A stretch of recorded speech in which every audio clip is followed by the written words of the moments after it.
Hello વિદ્યાર્થી મિત્રો, એજ્યુકટેકનો ચેનલમાં આપનું સ્વાગત છે। આજે આપણે શીખીશું ધોરણ 4ની ગુજરાતી વિષયની તારીખ 14/9/2024ના રોજ લેવાયેલી એકમ કસોટીની પ્રશ્ન બેંકનું સોલ્યુશન।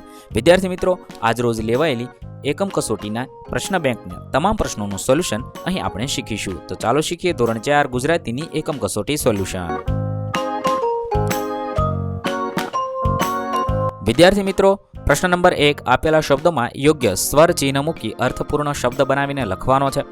ઘણા બધા શબ્દો હતા, તેમાંથી કેટલાક શબ્દ તમારી એકમ કસોટીમાં પૂછાયા હશે। અહીંયા આપણે સંપૂર્ણ પ્રશ્ન બેંકનું સોલ્યુશન જોવાના છીએ। 1 મગધનુષ, તેના પરથી સ્વર ચિહ્ન મૂકી યોગ્ય શબ્દ બનાવી શકાય મેઘધનુષ। આવી રીતે આપણે બધા શબ્દ બનાવીશું। બીજો બનશે રક્ષાબંધન, ત્રીજો પર્યાવરણ, ચોથામાંથી બનશે કુલેર, પાંચમું રાખડી, 6 ઢગલો, 7 ગૂંથાયેલ, ત્યારબાદ 8 ભજવેલ, 9 ખુશખુશાલ, 10 ચોખવટ, 11 ભૂક્કા, 12 અનાદર, 13 ઝનૂન, 14 બહેનપણી, 15 ચિત્રકાર। આ રીતે આપણે શબ્દ બનાવી શકીએ। ત્યારબાદ પ્રશ્ન નંબર 2 નીચેના પ્રશ્નોના ઉત્તર લખો। ગમે તે 5 લખવાના હતા, પરંતુ અહીં આપણે દરેક પ્રશ્નોના જવાબની સમજ મેળવીએ। 1 તમારા મિત્રનું ઘર કેવું છે? મારા મિત્રનું ઘર બંગલા ટાઈપનું છે, તેમાં દરેક સુવિધાઓ ઉપલબ્ધ છે। અહીંયા તમારે તમારા મિત્ર વિશે લખવાનું છે। 2 તમે કુલ્ફી ખાધી છે? ક્યારે? હા, મેં કુલ્ફી ખાધી છે, જ્યારે ગરમી વધારી હતી ત્યારે ઉનાળામાં ખાધી છે। તમે ક્યારે ખાધી હતી તે તમારે લખવાનું છે। 3 તમે તમારા ઘરમાં કેવી રીતે મદદરૂપ થાઓ છો? હું મારા ઘરના નાના મોટા કામકાજ જેવા કે બગીચો સંભાળવા, વસ્તુઓ લઈ આવવી વગેરે કામમાં મદદરૂપ થાઉં છું। 4 છીપલામાંથી હાર, બુટ્ટી અને બીજું શું બને? છીપલામાંથી હાર, બુટ્ટી, આભૂષણો, કલાકૃતિઓ અને ઘર સુશોભનની વસ્તુઓ બને છે। 5 નકામી લાગતી વસ્તુમાંથી શું શું બને? નકામી લાગતી વસ્તુઓમાંથી ફૂલદાની, વોલપીસ, પેનબોક્સ, પક્ષીનો માળો, કચરાપેટી, ઘર જેવી અનેક વસ્તુઓ બને છે। ત્યારબાદ 6 તમારી શાળા ક્યારે ક્યારે શણગારવામાં આવે છે? અમારી શાળા વિશેષ પ્રસંગો જેમ કે વાર્ષિક મહોત્સવ, પ્રવેશ ઉત્સવ, 15મી ઓગસ્ટ, 26મી જાન્યુઆરી વગેરે જેવા તહેવારો પર શણગારાય છે। 7 તમને સૌથી વધુ બનાવવી ગમે તેવી વસ્તુનું નામ? મને કુલ્ફીની સળીમાંથી પેન સ્ટેન્ડ બનાવવું ગમે। તમને શું બનાવવું ગમે તે તમારે અહીંયા લખવાનું છે। 8 સિંહે બકરીના બચ્ચાને કેમ છોડી દીધું? સિંહે બકરીના બચ્ચાને છોડી દીધું કારણ કે તેને દયા આવી। તેને મનમાં થયું કે જેમ મારું બચ્ચું મને વહાલું છે, તેમ સૌને પોતાનું બચ્ચું વહાલું હોય। હું આને સિંહણ પાસે લઈ જાઉં, ત્યાં તે મારા બચ્ચા સાથે રમશે અને મોટું થશે। 9 બકરીના બચ્ચાને શું કહેવાય? બકરીના બચ્ચાને લવારું કહેવાય।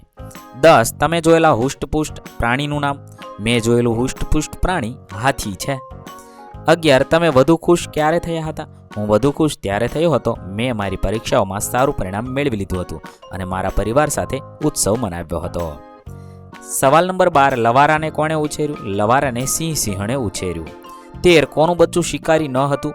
બકરીનું બચ્ચું શિકારી ન હતું। 14 બકરી અને સિંહના બચ્ચામાંથી કોનું બચ્ચું નાનું હતું? બકરી અને સિંહના બચ્ચામાંથી સિંહનું બચ્ચું નાનું હતું।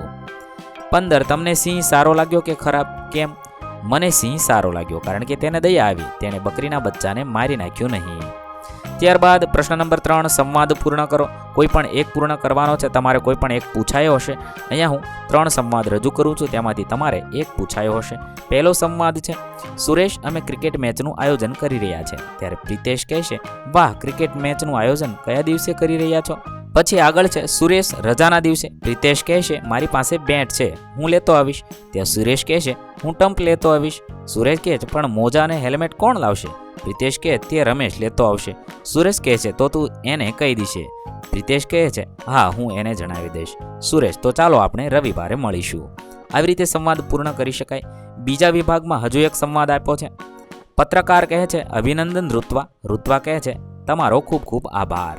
પત્રકાર કહેશે રેસ જીત્યા પછી તમને કેવું લાગે છે? ઋત્વા એકદમ સરસ। પત્રકાર પૂછશે ઋત્વા તમારી ઉંમર શું છે? ત્યારે ઋત્વા કહેશે હું 12 વર્ષની છું, ખરેખર હું બીજા બધા સ્પર્ધકો કરતાં નાની છું। પત્રકાર કહેશે રેસ જીતવામાં તમને કોની મદદ મળી? ઋત્વા કહેશે મને મારા કોચ અને માતા પિતા દ્વારા ઘણી મદદ મળી।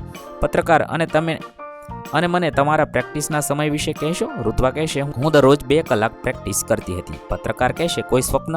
હા, હું ઓલિમ્પિકમાં ગોલ્ડ મેડલ જીતવા ઈચ્છું છું।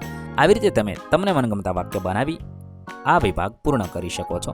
ત્રીજો વિભાગ છે ઈશા સ્ટેશનરીની દુકાને જાય છે. દુકાનદાર પૂછે, આવો આવો, તમારે શું જોઈએ છે? ઈશા કહે છે, પેન્સિલ, રબર અને માપપટ્ટી. દુકાનદાર કહે છે, આ વસ્તુઓ તમારે કેટલી જોઈએ છે? ઈશા કહે છે, મને 2 પેન્સિલ, 1 રબર, 1 માપપટ્ટી જોઈએ. દુકાનદાર, લો આ રહી તમારી વસ્તુ. ઈશા કહે છે, કેટલા રૂપિયા થાય છે? દુકાનદાર કહે છે, 80 રૂપિયા. આ રહ્યું તારું બિલ. ઈશા કહે છે, લો આ રહ્યા તમારા પૈસા. આવી રીતે આપણે આ વિભાગ 3 પૂર્ણ કરી શકીએ. ત્યારબાદ પ્રશ્ન નંબર 4, ગમે તે એક ફકરો સુધારીને લખવાનો છે. અહીંયા આપણે જુદા જુદા 3 ફકરા જોઈશું. તમારે કોઈ પણ એક પૂછાયો હશે તે ફકરો તમારે સુધારીને લખવાનો છે.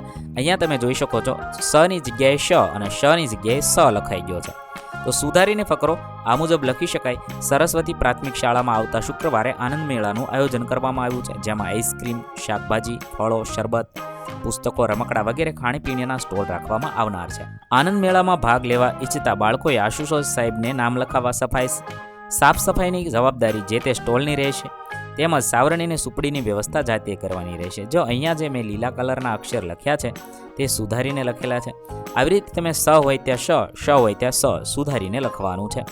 બીજો ફકરો આપ્યો છે, અહીંયા પણ એવી જ ભૂલો છે.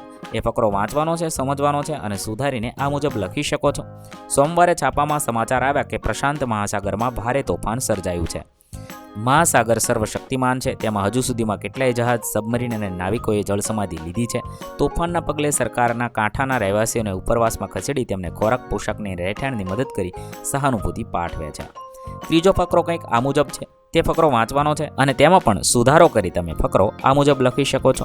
સવારમાં શીતળ પવનની લહેરખી આવી, સાથે રજનીગંધાની સુગંધ હવામાં પ્રસરી રહી. સૂરજમુખી તો હવામાં ડામાડોલ અને બારમાસી બારે માસ ખુશખુશાલ. લજામણી તો ભારે શરમાળ, લાલ ચટક જાસૂદની શરણાઈ તો એથી વધારે સુરીલી, જાણે ફૂલોની પ્રભાત ફેરી. પ્રશ્ન નંબર 5, ગમે તે એક વિશે 4-5 વાક્યમાં વર્ણન લખવાનું છે. 1. ઢીંગલી બનાવવાની રીત. અહીંયા છે, ગમે તે એક વિશે લખવાનું છે. હું અહીંયા દરેક પ્રશ્નોના જવાબ લખીશ. સૌપ્રથમ 5 દીવાસળી લો. એક દીવાસળીને ઊભી રાખી તેનું મોં બને તે રીતે કાળો ભાગ છોડી દોરો લપેટવાની શરૂઆત કરી. બીજી 2 દીવાસળીનો કાળો ભાગ કાઢી દરેકના 2 ટુકડા જોડાઈ રહે તે રીતે ગળાથી બંને બાજુ ત્રિકોણ બને તેમ જોડી ફરીથી દોરો લપેટવાનું શરૂ કરો. ખભો અને હાથ બને તે રીતે બંને તરફ ઉપર નીચે વીંટતા હોય તેમ લચ્છીની જેમ દોરો લપેટો. ત્યારબાદ બંને હાથ બહારની તરફ રહે તે અંદર દોરો વીંટો. ઊભો સળીનો થોડો ભાગ બાકી રહે ત્યાં સુધી 2 સળીનું મોં કાઢી ગોઠવી પગ બનાવો. તેની ફરતે દોરો વીંટાળવાનું ચાલુ રાખો. કમર બને તેમ ગોળ દોરો વીંટાળ્યા બાદ બંને પગની ફરતે ફરીથી લચ્છી વીંટતા હોય તેમ દોરો લપેટો. દોરાના છેડાને વળ ચડાવી પગ બનાવેલ સળીને પગનો પંજો બને તેમ વાળી દો. આ રીતે બનાવી શકાય છે ઢીંગલી. ત્યાર પછી બીજું છે મનગમતી વ્યક્તિ. મેં અહીંયા મારા પપ્પા વિશે લખ્યું છે. તમને જે વ્યક્તિ ગમતા હોય તેના વિશે તમે લખી શકો છો. મેં અહીંયા મારા પપ્પા વિશે લખ્યું છે. તમારે પપ્પા વિશે લખવું જરૂરી નથી. તમે તમારા મમ્મી વિશે, બીજા કોઈ પણ વ્યક્તિ વિશે લખી શકો છો. ત્યારબાદ ત્રીજું છે મેદાનમાં કે ટીવીમાં જોયેલી યાદગાર મેચ. મેં મેદાનમાં જોયેલી સૌથી યાદગાર મેચ IPLની હતી. તેમાં મારી પ્રિય ટીમનો જીતવા માટેના પરિશ્રમ અને ખેલાડીનો ઉત્સાહ મને ખૂબ ગમ્યો. ખાસ કરીને છેલ્લી ઓવરમાં થયેલી જબરજસ્ત બેટિંગ અને બોલિંગ જોઈને દિલ ખુશ થઈ ગયું. રમતના દરેક પળમાં એક નવો તણાવ અને ઉત્સુકતા હતી. તે દિવસ આજે પણ મારી યાદોમાં છે. ત્યાર પછી ચોથું છે મનગમતું સ્થળ. સ્ટેચ્યુ ઓફ યુનિટી વિશે મેં લખ્યું છે. મારું મનગમતું સ્થળ સ્ટેચ્યુ ઓફ યુનિટી છે. તમને તમારા મનગમતા સ્થળ વિશે તમારે લખવાનું છે. વિદ્યાર્થી મિત્રો, વિડીયો લાંબો થવાને કારણે હું આ જવાબ વાંચતો નથી. વિડીયોને ચોંટાડીને તમે જવાબ લખી શકો છો. ત્યારબાદ 5મું છે મેં જોયેલો જાદુનો ખેલ. મેં મેળામાં જોયેલા જાદુના ખેલમાં જાદુગરે પોટલામાં જુદા જુદા રંગીન કપડાં મૂકી પછી એ કપડાને એક જાદુઈ ક્રિયાથી ગાયબ કરી દીધા. લોકોને એ કપડાં પાછા જોવા માટે ખૂબ જ ઉત્સાહ થયો. પછી જાદુગરે પોટલાની અંદરથી એક સુંદર કિંમતી પથ્થર કાઢ્યો. બાળકો આ જુદી જુદી ચમત્કારિક પ્રવૃત્તિઓ જોઈને મંત્રમુગ્ધ થયા. પોટલામાંથી અચાનક એક નાનું પંખી બહાર આવ્યું, જેને જોઈને સૌ આશ્ચર્યચકિત થઈ ગયા.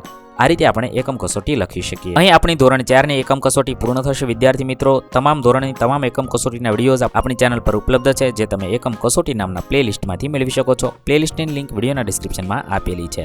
નવા વિડીયો સાથે ફરીથી મળીશું. ત્યાં સુધી અલવિદા. થેન્ક યુ દોસ્તો. એજ્યુકટેકનો ચેનલ તરફથી વિડીયો નિહાળવા બદલ આપનો આભાર. આવા બીજા વિડીયોઝ નિહાળવા માટે અમારી YouTube ચેનલ એજ્યુકટેકનો અત્યારે જ સબસ્ક્રાઇબ કરો. આભાર દોસ્તો.